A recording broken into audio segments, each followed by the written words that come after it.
Hello everyone and welcome to my channel Learn with Nisha ji. We are studying class 9 science chapter 4. Here we are on the question set 4. Okay. If you want to attend one-to-one sessions, you can fill up this form. The team will connect with you and you can join the classes, okay, for one-to-one sessions. And if you have not subscribed the channel yet, you can subscribe Learn with Nisha ji to stay updated. So here's the first question. Write the distribution of electrons in carbon and sodium atoms, right? So carbon में आपको पता है atomic number 6 है, ठीक है?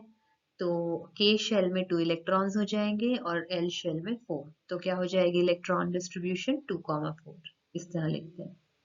Sodium में atomic number है 11, ठीक है? तो 2 in K shell, 8 in L shell and 1 in M shell. तो 2, 8, 1 is the electron distribution for this.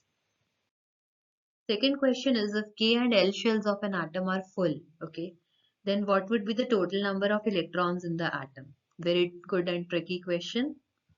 K shell कब full होता है? जब उसमें 2 electrons होते हैं. L shell कब fill होता है? जब उसमें 8 electrons होते हैं. तो 2 plus 8 total कितने हो गए? 10 electrons. Very good question. So if you have not subscribed the channel yet, you can subscribe the channel and stay tuned to Learn with Nisha ji for more updates.